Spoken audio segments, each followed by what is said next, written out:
नमस्कार, consumers king में आपका स्वागत है। मैं हूं आपके साथ कविता थपलियाल। अपना घर खरीदना हर किसी का सपना होता है। हर कोई चाहता है हर महीने के किराए से छुटकारा मिल जाए। और इन दिनों बड़ी तादाद में लोग होम लोन लेकर घर खरीद रहे हैं, जबकि होम लोन पर लगातार ब्याज दरें आसमान छू रही हैं।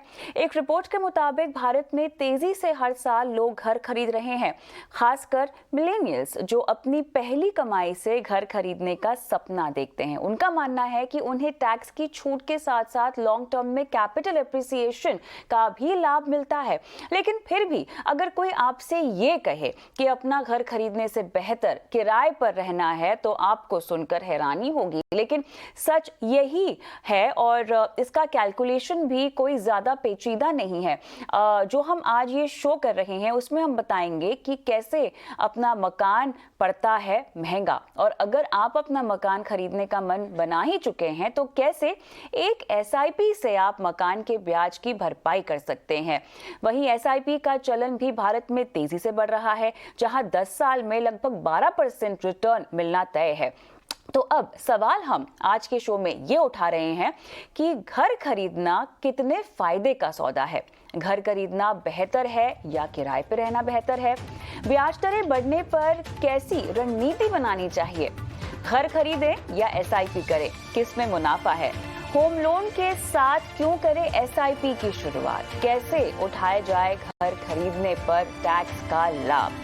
इन तमाम मुद्दों पर हम बात करेंगे। हमारे खास मेहमान भी जुड़ गए हैं। हर्ष टुंगटा, फाउंडर रफी only investment adviser LLP, Pankaj Kapoor MD और founder Liases Foras, Ashwinder R Singh CEO residential Bharatiya urban and best selling author, Varun Gupta whole time director Ashiana housing. आप सभी का स्वागत है हमारी इस खास पेशकश में। बारीकी में मैं जाऊं उससे पहले थोड़ा सा ज़मीनी हकीकत जो है वो मुझे समझनी है। पंकज जी, आप ही से पूछूंगी, कितनी डिमांड बढ़ी है घर खरीदने की? अगर मैं इस पूरे साल की बात करूं और जिस तरह से रिपोर्ट्स भी हमें पढ़ने को मिल रही है कि रिकॉर्ड ऊंचाई पर घरों की डिमांड यहां पर निकलती हुई आ रही है। जो पेंडिंग यूनिट्स थे वो तो निकले ही निकले हैं, लेकिन नई डिमांड भी उभर कर आ रही है। कितनी सच्चाई है इसमें, अगर इसमें आप कोई आंकड़ा डाल सकें तो? देखिए, अगर पिछले साल से अगर हम कंपेयर करें तो हमारी सेल्स जो है 17% बढ़ गई और ये हिस्टोरिकली हाईएस्ट है।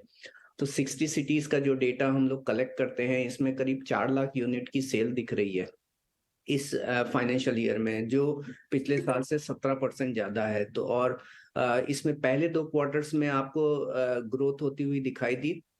सेकेंड क्वार्टर के अंदर, मतलब जो कैलेंडर ईयर के पहले 2 क्वार्टर्स में ग्रोथ थी, उसके बाद तीसरे क्वार्टर में आते आते थोड़ा सा डिक्लाइन था 2% का, और वो इम्पैक्ट था होम लोन की दरों के ऊपर बढ़ने से। जो एक फेंसिटर्स थे उन्होंने थोड़ा सा मार्केट में कॉशियस अप्रोच लिया, तो थोड़ा सा 2% 3% का टायर 1 एंड टायर 2 सिटीज दोनों जगह पे रिस्पेक्टिवली डिक्लाइन दिखाई दिया। और उसके बाद दिवाली और इस वक्त के पीरियड में भी थोड़ा बहुत इम्पैक्ट दिख रहा है, बट मॉडरेट इम्पैक्ट है। बट इन दोनों क्वार्टर के इम्पैक्ट के होने के बावजूद जो कैलेंडर ईयर दिख रहा है वो कैलेंडर ईयर इस वक्त ग्रोथ पे दिख रहा है। तो थोड़ा बहुत तो लेटर हाफ पे जो है थोड़ा इम्पैक्ट था, लेकिन ओवरऑल फर्स्ट 2 क्वार्टर्स में जिस तरीके की सेल्स दिखी उससे लग रहा है कि ये पूरा साल जो है हिस्टोरिकली हाईएस्ट लेवल पे रहेगा।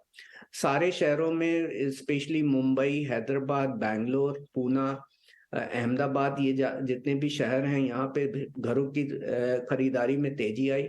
कुछ एक मार्केट है जहाँ पे रिकवरी पूरी तरह नहीं हुई है, जिसके अंदर आपको चेन्नई दिखाई देगा।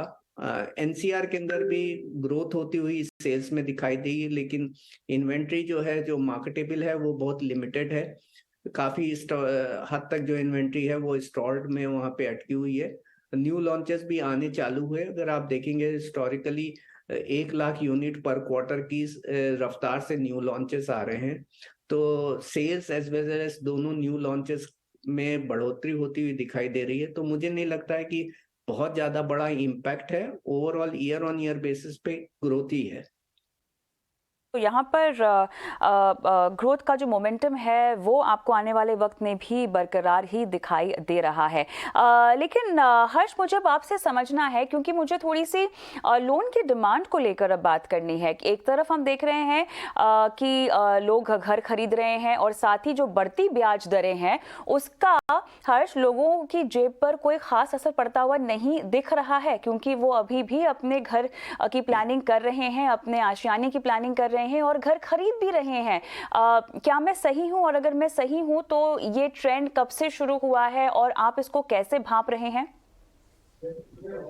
इसमें दो चीजें हैं कि जो लोन है वो एक इनपुट है, वो सिर्फ, और लोन का कॉस्टली होना, अगर आप नया घर खरीदने वाले हैं तो जब लोन की रेट बढ़ जाती है तो फॉर द सेम इनकम के लिए आपका लोन एलिजिबिलिटी कम हो जाता है।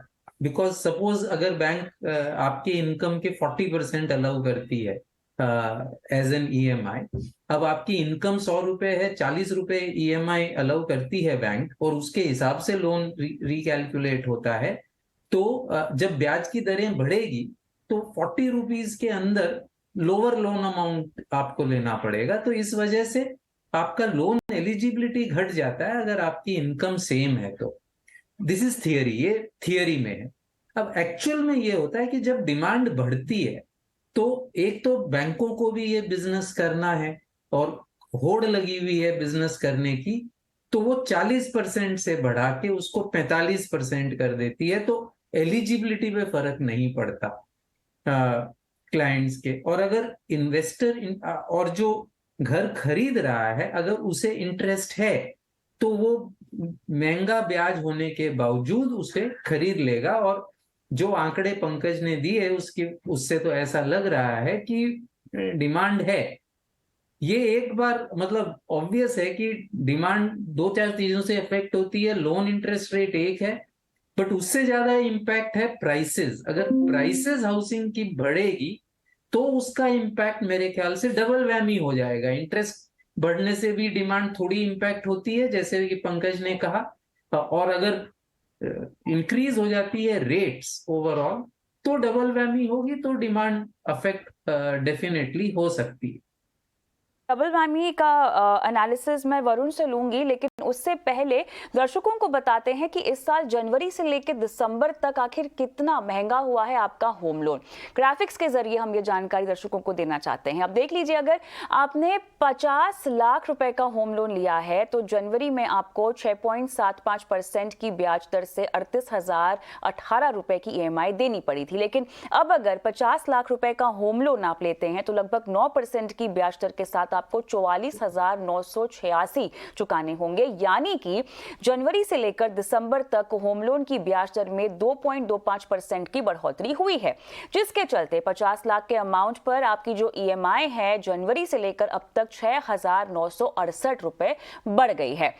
वहीं अगर 20 साल की अगर हम बात करें तो जनवरी की होम लोन यानी ये जो ब्याज दर है वो 50 लाख का लोन अगर आप लेते हैं तो 20 साल में आपको कुल 41,24,368 रुपए का ब्याज चुकाना पड़ता है। और अगर आप 50 लाख का होम लोन लेंगे तो 20 साल में आपको 57,96,710 रुपए का ब्याज चुकाना पड़ेगा, यानी कि 16,72,342 रुपए ज्यादा। ये तो था होम लोन का एक आंकड़ा जिसके आधार पर हम ये अब समझ सकते हैं कि जनवरी से लेकर अब तक बढ़ती हुई ब्याज दरें जो हैं आपकी जेब पर कितनी मार डाल रही हैं, कितना असर कर रही हैं। तो वरुण, एक तो ये आंकड़ा हमने दिखाया जहां पर ईएमआई का बोझ बढ़ा है, और अब जो डबल वैमी की बात कर रहे थे हर्ष, बताएं आपका क्या व्यू है?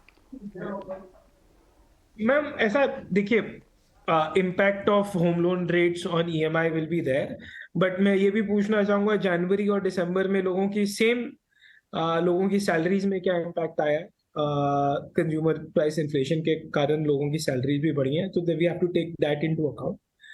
और दूसरा, अगर मैं 8 साल का 10 साल का घर का वैल्यू खरीद लूं, जैसे 2014 में जब एक बार इंटरेस्ट रेट वापस इंक्रीज होना चालू हुआ था और एक साइकिल पे हिट किया था, वहां से आप 8 साल के घर के प्राइसेस लीजिए और कंज्यूमर प्राइस इंडेक्स को मैच करिएगा. Consumer price index would be higher than the home price at that point of time. तो लॉन्ग टर्म में आप देखेंगे तो होम प्राइसेस अब भी कंज्यूमर इन्फ्लेशन से भी कम इंक्रीज हुए हैं over the last 8-10 years. A lot of this increase in housing prices have also been a very catch-up environment that you're seeing in a couple of years. और मेरे हिसाब से ये थोड़े टाइम के लिए साइकिल अभी चलेगी. I have a view longish bull cycle. मैं पहले भी इटरेट करता रहा हूँ कि रियल एस्टेट की साइकिल सप्लाई साइड ड्रिवन है rather than demand side driven है. And supply side compression real estate में मल्टी ईयर से supply side has been compressing. Developers कम होते गए हैं, डेवलपर्स की बैलेंस शीट्स में स्ट्रेस रहा है, डेवलपर्स के पास फंडिंग अवेलेबिलिटी कम है, लॉन्चेस बहुत कम हुए हैं over a period of time. अब फिर लॉन्चेस आना चालू हुए हैं, बट जो साइकिल है वो सप्लाई साइड में बहुत अभी भी बहुत कम है. एंड मैं दूसरी चीज एक जरूर हर्षी को काउंटर करना चाहूंगा. एक चीज हमारे बिजनेस में और या रियल एस्टेट में in shorter tenures increasing prices can actually lead to increasing demand. A lot of fence sitters who are waiting to buy a flat start buying flats when prices increase as compared to deferring their purchase. And I think that cycle will still continue going forward. Varun, इसके पीछे क्या समझाइश होगी? Ma'am ऐसा है, देखिए real estate में one of the biggest problems in buying real estate in general is there is no sense of urgency. कोई भी फ्लैट आज के दिन हमारा खरीदता है वो कहीं ना कहीं घर में रह रहा है. उसका ये नहीं है कि बेघर हो गया, आज घर खरीदना है या घर में शिफ्ट होना है. As compare to let's say if you have to buy toothpaste या सोप, आपके घर में टूथपेस्ट खत्म हो गया, you go buy another piece of toothpaste. Real estate does not work like that. Real estate are long buying cycles. तो लोगों के सेंस ऑफ अर्जेंसी जब भाव बढ़ते हैं, जो लोग साल 2 साल 3 साल 4 साल से इन्वेस्ट करने का सोच रहे थे कि घर खरीदे ना खरीदे, जब भाव बढ़ते हैं they start buying more and more apartments. It's unfortunately behaves like that because real estate is both an investment product and a consumption product at the same time. It's one of those odd things like that. It behaves in both ways. So increasing prices in the shorter term actually lead to increasing demand and vice versa. And I think that cycle will continue playing out for a long period of time right now because of the supply crunch that had come in, which is leading to increase in prices across the board. Demand आप थोड़ी सी लंबी रुकती हुई देख रहे हैं. अश्विंदर, मैं आपके पास आऊंगी क्योंकि अब सवाल यहाँ पर ये उठता है, ठीक है लोग घर खरीद रहे हैं लेकिन साथ में लोग रेंट पर भी रहना पसंद कर रहे हैं क्योंकि भारी भारी EMI उनको देना मंजूर नहीं है.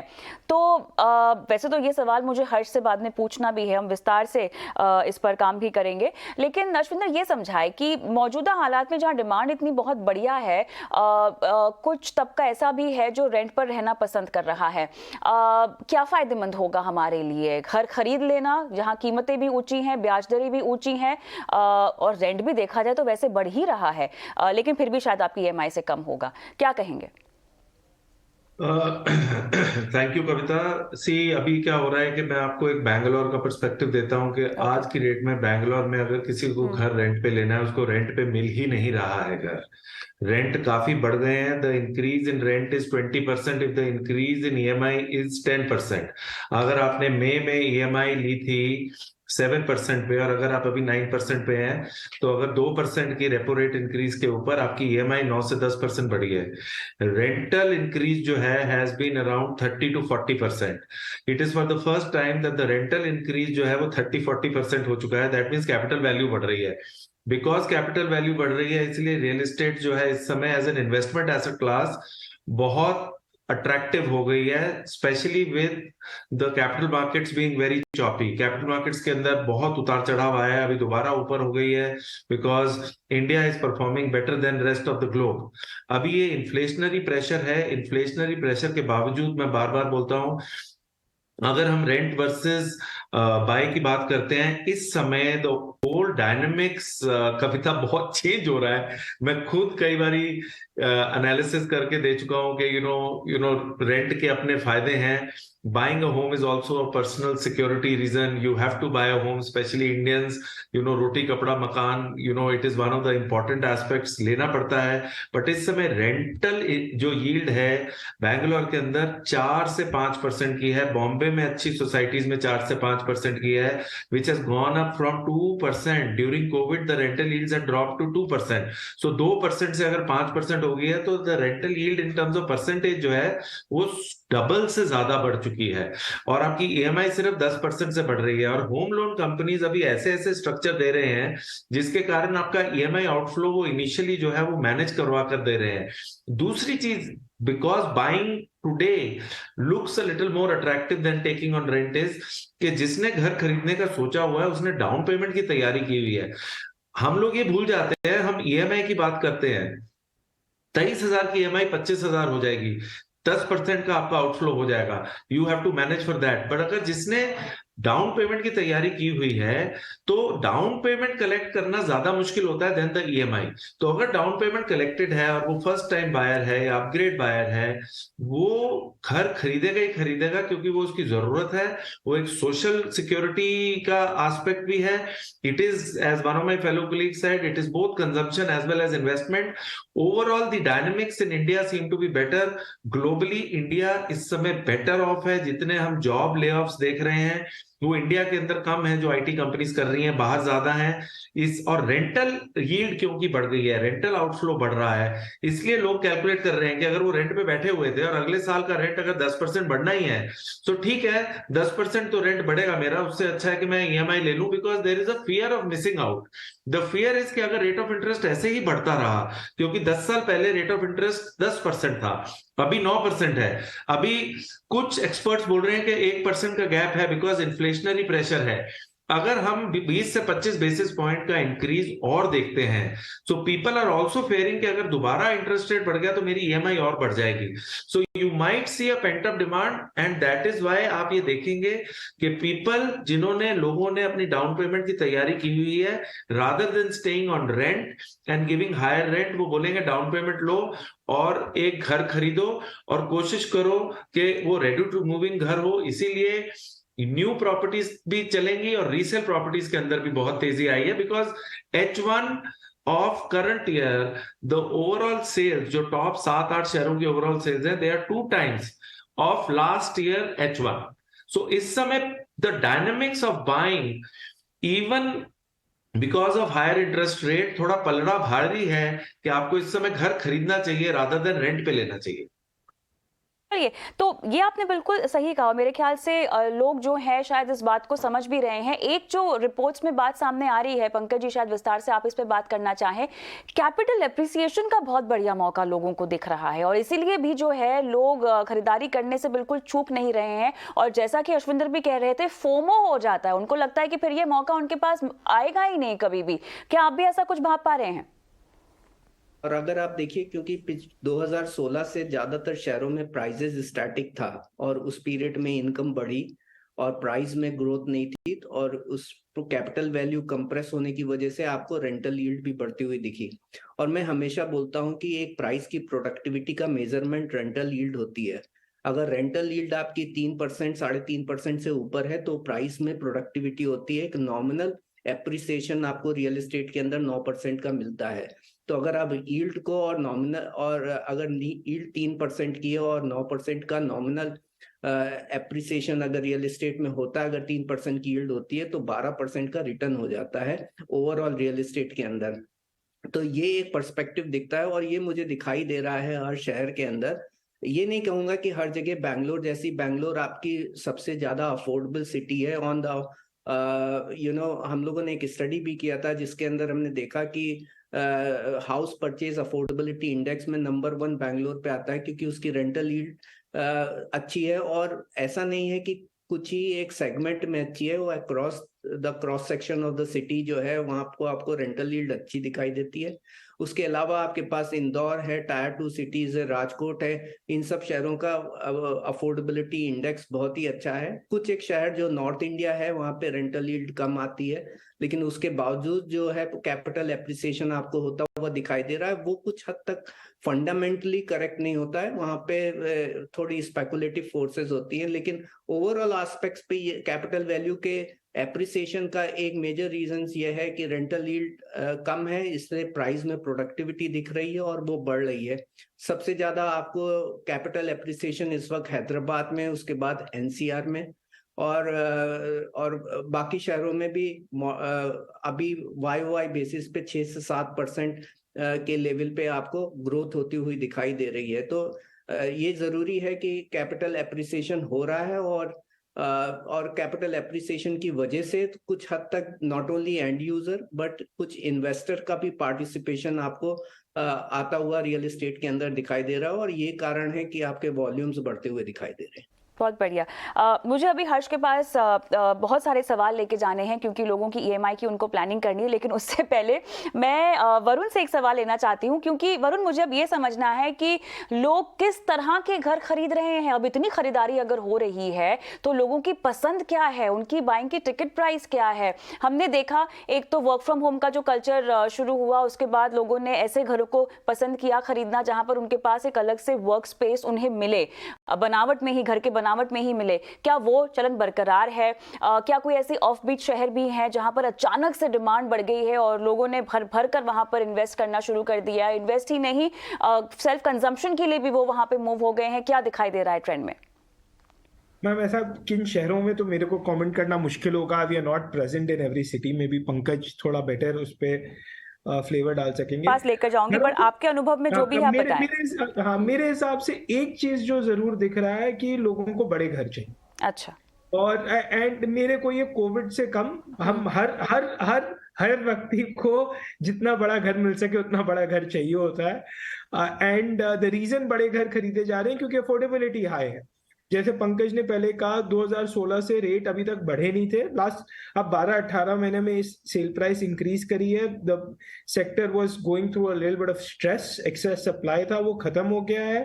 लोगों की सैलरीज बढ़ गई हैं, तो अभी भी इंटरेस्ट रेट का इम्पैक्ट इसलिए बहुत ज्यादा नहीं है because affordability levels are still very very good. जो जिस टाइप का home price to annual income ratios आज के दिन मिल रहा है, इस इतना low home price to annual income ratios probably कभी इंडिया में नहीं रहा है। People are buying bigger and bigger flats. हमारे average size of flats have increase by 10 to 15% across most markets. 3-bedroom flats are more in demand as compared to 2-bedroom. Even 4-bedroom flats are also a lot in demand. The size of the flats have increased. So people are just wanting better, I think better products. Even quality of construction has gone up, quality of materials have gone up. लोगों को अच्छी चीज और बड़ी चीज चाहिए आज के वक्त। चलिए, अब लोगों की ईएमआई का बंदोबस्त करते हैं, उसको चुकाने का, और एसआईपी उसके एवज में शुरू करने का बंदोबस्त कैसे किया जाए, इसकी प्लानिंग करते हैं। हर्ष, बहुत सारे सवाल हैं मेरे पास आपके लिए, एक एक करके जवाब दीजिएगा आप। तो सबसे पहले तो मुझे ये बताइए कि घर खरीदना भारतीयों का सपना होता है, बहुत बड़ा सपना होता है पारंपरिक तरीके से। हर्ष, हम सब जानते हैं और तमाम पैनलिस्ट बता चुके हैं कि घर की खरीदारी ऐसी होती है जो बहुत सोची समझी होती है। ठीक है, उनके पास पैसे होते हैं और हालांकि लोन लेते हैं, लेकिन उनको पता होता है कि चुकाने की कितनी क्षमता है या नहीं, वो उतना वो फैक्टर इन करके रखते हैं। ठीक है, अब मुझे आपसे ये समझना है कि अभी अगर आप इस रेट पर ईएमआई एक डाल रहे हैं, आप होम लोन ले रहे हैं और उसकी वजह से आपको ईएमआई चुकानी भी पड़ रही है, क्या ऐसा हो सकता है कि आप जल्दी से जल्दी अगर अपनी ईएमआई को भरने की कोशिश कर सकते हैं तो वो करें, और अगर ऐसा नहीं है तो कम से कम आप एसआईपी उस राशि की या उससे थोड़ी सी कम अमाउंट की एसआईपी शुरू कर दे, ताकि इस होम लोन की भरपाई में आपको सहायता हो जाए कुछ सालों के बाद। हर्ष, तो अब ये चॉइस है आपके पास आज की तारीख में। अगर जितना आप ईएमआई चुकाना है उससे ज्यादा थोड़ा भी पैसा है आप, तो या तो उसको आप रीपेमेंट के लिए यूज करें। अगर आप रीपेमेंट के लिए यूज करेंगे तो ऑब्वियसली जितना ब्याज का रेट है उतना रेट से बेनिफिट होगा और आपका जल्दी चूक जाएगा। दूसरा तरीका जो कि बहुत सोशल मीडिया में चर्चित है कि उसको आप इन्वेस्ट करें। और अब उसमें एक बेसिक अजम्पशन है। बेसिक अजम्पशन ये है कि वो उस इन्वेस्टमेंट से जो गेन मिलेगा वो ब्याज की दर से ज्यादा होगा। ये एक बेसिक अजम्पशन उसमें है। अब वो अजम्पशन सही है नहीं होगा ये कोई नहीं बता सकता, बट ओवर लॉन्ग टर्म, और वो नॉर्मली वो अजम्पशन होता है कि उसको इक्विटी में डालेंगे, और ओवर लॉन्ग टर्म इक्विटी ने बहुत अच्छा रिटर्न दिया है, डबल डिजिट्स भी है, 11% भी है, 12% भी है, इवन इंडेक्स फंड्स में। तो वो अजम्पशन है, उस अजम्पशन को अगर आप मानते हैं तो ऑब्वियस है कि आप लोन चुका रहे हैं 8% पे, एडिशनल पैसा आपका इन्वेस्ट हो रहा है 11-12 पे, तो वो ज्यादा यूजफुल होगा रादर देन लोन को अर्ली रिपेमेंट करने में। लेकिन उसमें एक बहुत बड़ी दिक्कत है कि ये जो 11-12 है, रिटर्न और रिस्क, ये इसमें एकदम चोली दामन का साथ है। तो अगर आप हायर रिटर्न की तरफ जा रहे हैं, उसमें हायर रिस्क है। क्या आप में ये क्षमता है कि जितने पैसे आपने इन्वेस्ट किए उससे कम देखें? अगर वो क्षमता है तो ही उस रास्ते जाएं।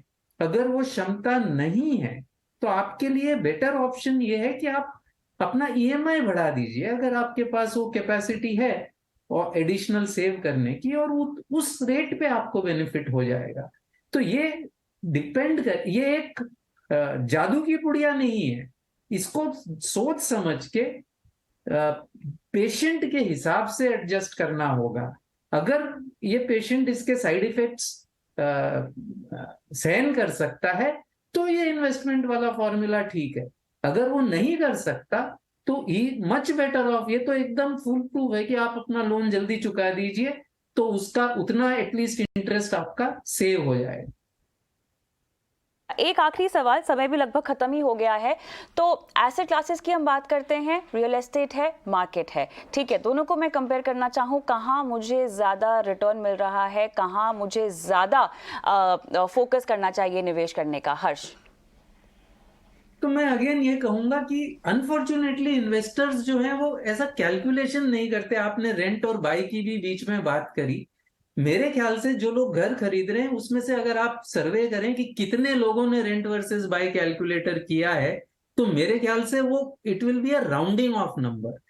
लोग घर खरीदते हैं चूंकि समाज में ये एक धारणा है कि सक्सेसफुल आदमी घर, अपने घर में रहता है, चाहे उस घर का लिए उसे बहुत बड़ा लोन लेना हो, लेकिन अगर आपने अपना घर नहीं खरीदा, ये सोशल एक्सपेक्टेशन है।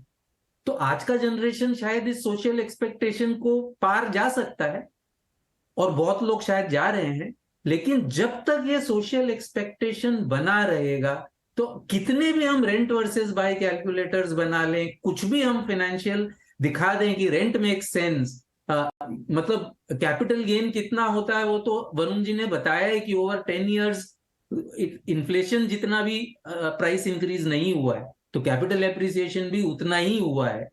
उसके बावजूद घर लोग खरीदेंगे, और इसलिए खरीदेंगे कि समाज ये चाहता है कि आप घर खरीदो, और अगर आपने अपना घर नहीं खरीदा तो वो आपको सक्सेसफुल नहीं मानता।